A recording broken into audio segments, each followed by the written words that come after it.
Hi guys. Yeah, it's been a very hard past couple of days. Hey guys, Dennis and Kulika here. Hi. Yeah, it's been a rough couple of days. Actually, it's been more than that. I said in other videos that it's so dry up here and then you got to watch about how people's activities, like maybe a fire could start. So anyways, on my birthday, May 8th, take a look, I'll show you a clip.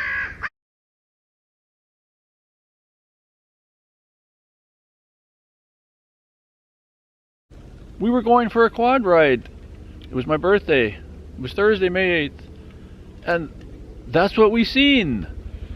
Yeah, wasn't that the birthday present? I'll show you another clip now. I zoomed into it. Take a look at that.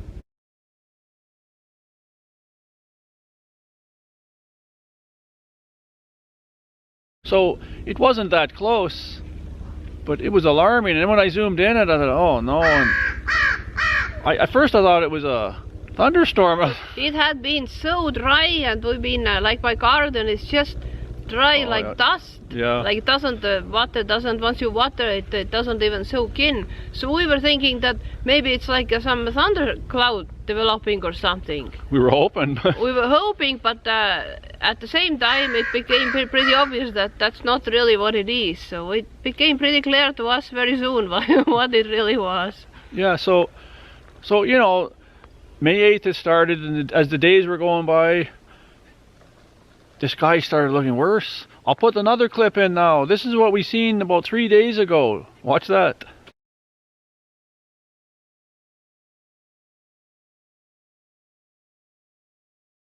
Isn't that scary?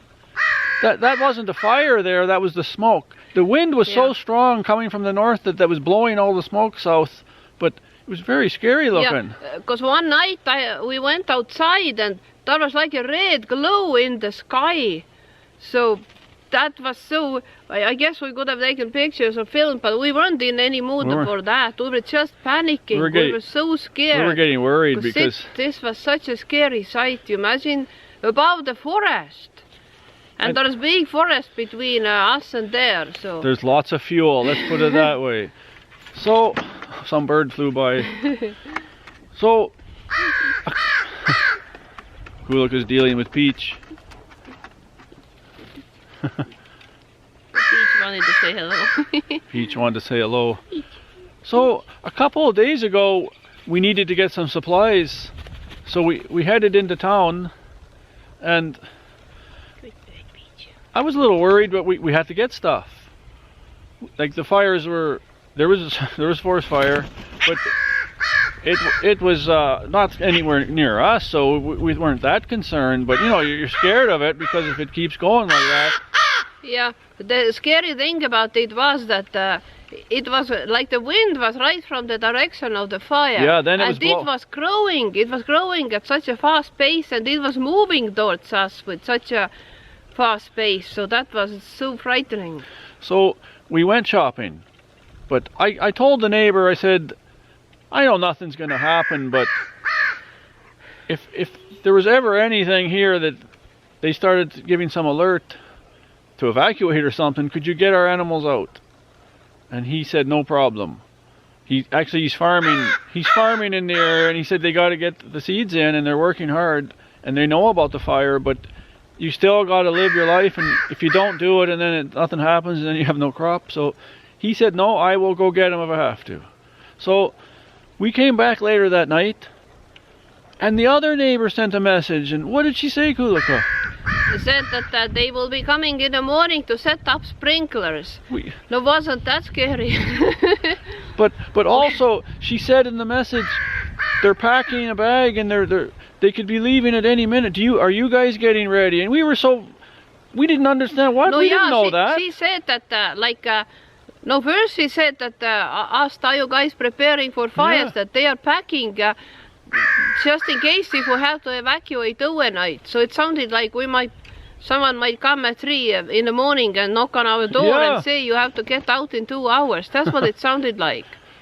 And then later she said, that was later when she said that they were gonna come and set up the sprinklers in the morning, so that sounded a little bit better, at least like we were safe for the night. But that full night I was packing, I was running around the house just frantically looking for my passport and documents. Like, if you're not prepared for that kind of stuff, then you don't really know where things are and you're not thinking clearly. Yeah, and it's night, it's getting late now, And it was just, I was so panicking, my hands were shaking and I couldn't even focus on anything. I was just so irrational.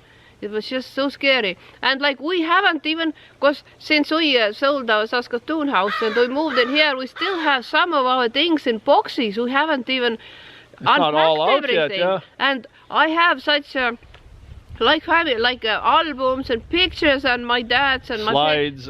Like things from my childhood that are irreplaceable. And I don't even know where they are. I was just so shaky about the whole situation.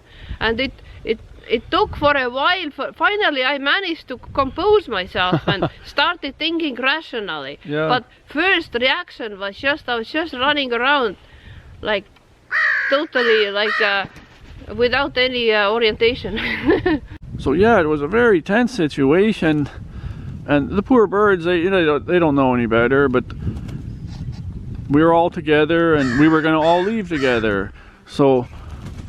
We knew we knew that would happen, but what about the rest? So guys, that night, like I said, Kulika was looking for everything, and I was getting I thought, like, anyone can tell you, be calm, this is what you do when something happens to that, but until you're in the situation, then when you're right in it, like you're right in the frying pan, let's say, then you see how you really act, and it's not that easy.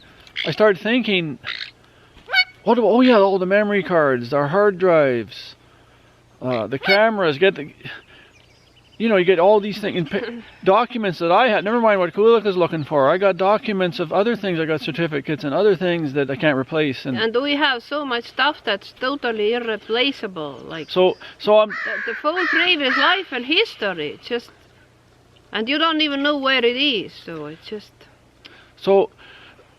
So I'm thinking, okay, I got to get all those ready, and I don't even know exactly where everything is. I got a kind of an idea, but now she's saying they might have to go in the middle of the night, and I'm thinking, what?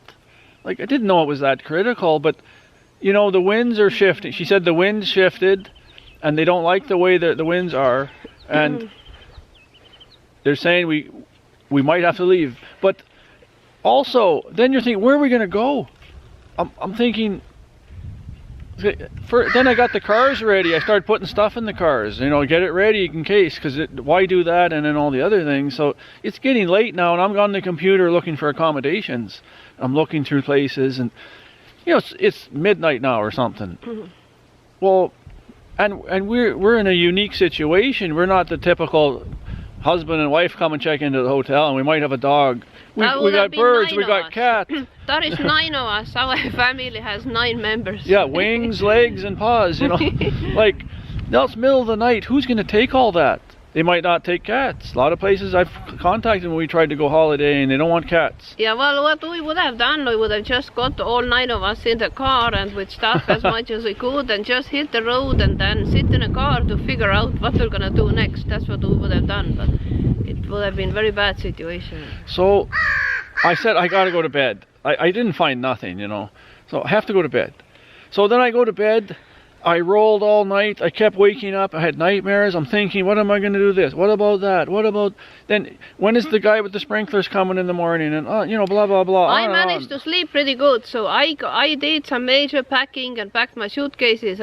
But by then, I was already in somewhat rational mode. And I realized that really, like some kind of reason took over. So I just became... started thinking practically. So, and once I got some basic packing done, then I went to bed and fell asleep. And I was just relying on Dennis because I thought he will be dealing with dealing with the sprinklers and stuff and whatever needs to be done. And then if it's really shit hits the fan, then he would wake me up. So I just slept like some sack. She said she slept. I did not sleep, guys. But anyways, in the morning... I was just so exhausted from everything. I'm waiting for the sprinklers, waiting. She said, I'm going to text you when he's at my place. Nothing. So then I thought, I was more calm now. I started contacting.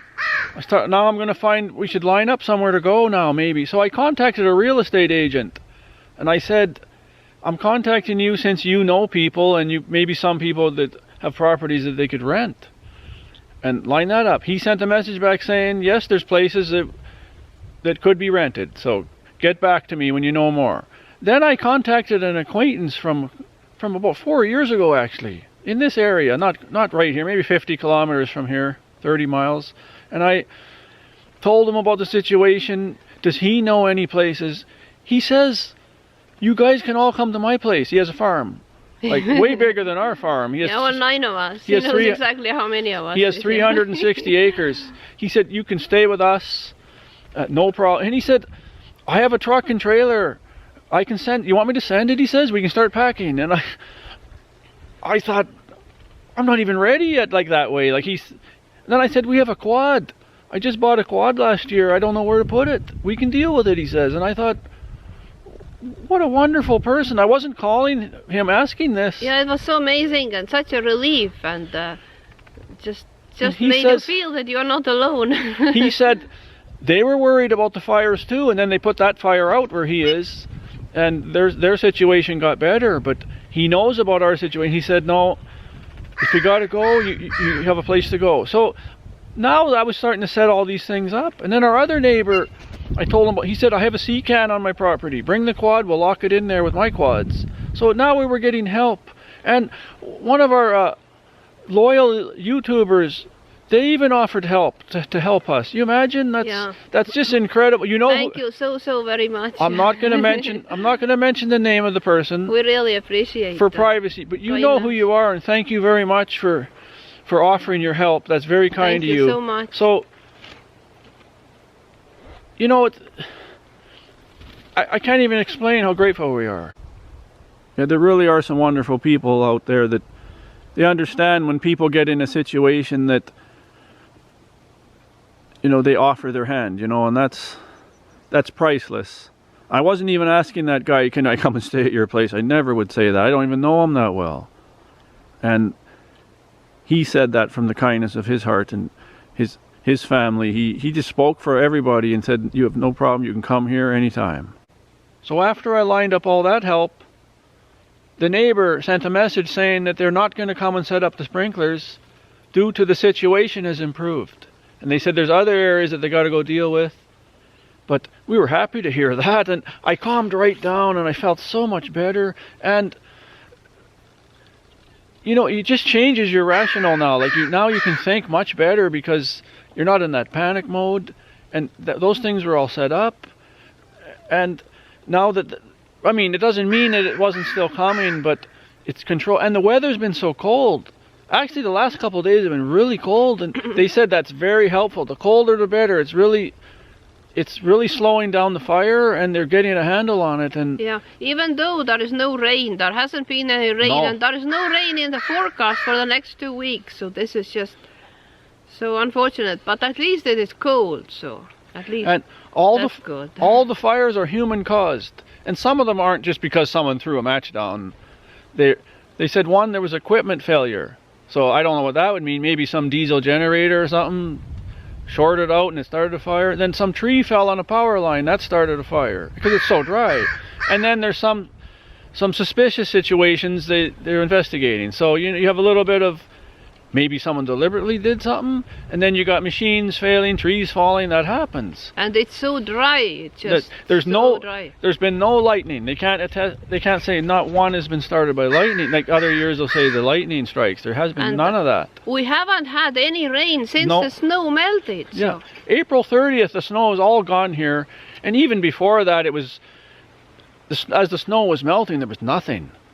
So yeah, not a drop. We haven't seen any. There's been a few spits. You think, oh, it might rain, and then, I mean, you could spit in the wind and it might feel the same. But was just everything's just dry. So now we got everything is not everything is ready. We're still doing some organizing. Now we got more time, but the cars are ready to go, and once it gets warmer, this is nothing. Tonight it's going to be -3 Celsius. That's, that's in the 20s, you know, in Fahrenheit, but that really helps the fire. So normal years I'd be saying, what's going on? We can't plant the garden, it's so cold. But with those temperatures, it'll suppress the fire. But it is hard on your gardening too, right, Kulika? Everything. Yeah, and like my garden, all these like tomato and pepper and cucumber plants that I started like in late winter. So these have been such a major thing for me. They've been like my babies. I've been carrying them in and out like on daily basis, and like every morning it takes about 15 minutes to carry them out, and then another 15 back in, and I'm like replanting them several times into bigger pots and fertilizing and just attending to them constantly. So if we would have took off, what would you have done? Yeah, what would I was thinking, like when I was panicking, I was thinking, what am I going to do with them? First I thought that if we get that notice, even if it is 2-hour notice, I'm going to take some of those plants, I'll take them to the greenhouse, and even though there is some frosty nights predicted, so I'm going to just shovel them there and bury them in dirt up to their neck and close the greenhouse and hope then for go, best. yeah. But since I have so many plants, I probably have too many anyways than I really need. So some would have gone to the greenhouse, and some I would have just taken with us. I would have just thrown them in a car on top of everything else. But what a chaos, eh, guys? But yeah, it's just insane. So now it's fairly stable in the area, I think. There's still fires out of control. And we're not really that close to them. But there's even some big lakes around here with recreation areas that they've put them on standby notice to evacuate. And you know, when you hear that, and everybody's at a threat because it's so dry. So, you know, it's still a tense situation. Since it's so dry, and once you are in that worrying mode, so it's like your mindset is tuned to be worried about this, and it's kind of, I have tough time even switching. So like I'm so programmed to worry about this fire situation right now that I'm not really able to fully relax. You can't fully function, that's right. So I think it really takes a really good soaking, like 3 days of steady rain in this area in order for me to be able to relax. But there is nothing in the forecast, so we'll see what happens. And the poor birds have been in the house all week since that fire started. Like, some days the smoke was so thick here, guys, you'd wonder what you're even doing here. You should leave just for that. So we never brought them out. Yeah. This is the first day because the wind is blowing from a different direction and that smoke is going somewhere else. So they can get out here, and the sun is shining. It wasn't shining for several days. Yeah, it's right now. You won't, if you look up, you wouldn't even know. You know, if you didn't see those pictures, you probably wouldn't even believe. Maybe I'm just saying this, right? Looking for someone to feel sorry for us, but it's exactly true. And when you get in that situation, I don't know if any of you have been in a situation like that. Like, it's easy to read books, watch videos, you know it all, right? Yeah, in TV. But you get in this, put yourself in the frying pan. In TV, when they show all these fires and forest fires and like in different parts of the world, like you feel sorry for these people, but you don't really know what it feels like when it's right close to your backyard. And you know, everything's insured here, yes. But if this place burnt down, we love it here and everything. And how long would it take to rebuild it? Where would we go? Like, we'd be renting some farm? Like, yeah. And all her work on her garden and everything, so much labor and love and you know, it's more than that. But I mean, that would just be totally devastation. I put such a major emotional investment into this place that I don't even know. we know it's not a perfect world, and things can happen. I know that, but you don't think it's going to happen to you. You know, that's really the truth of it. But when it cuts close to home like that, I'm still not thinking straight, guys. I wasn't even planning on filming or nothing, but then I thought, I want to tell you, because what if in a month, what if the place was down? I would never think that. And then I'd show a video of a stick standing in the back, like you wouldn't even know. Why didn't you tell us? The way I was trying to calm myself down, and quite successfully actually, was that I was thinking, what really matters in life is your own health, and that you and your family and you start to realize those, that are like healthy and safe with us, and that's what really matters. Everything else is replaceable, and I won't even pray for any material stuff. I never have. So, but still it's such a major part of your emotional investment and your full life. So what is life about? So that's what your little environment that you're creating yourself, where you live your life. So it still matters. And we know some are, we don't know them, but some are battling this right now. They might lose their home and their farm and everything. This is happening.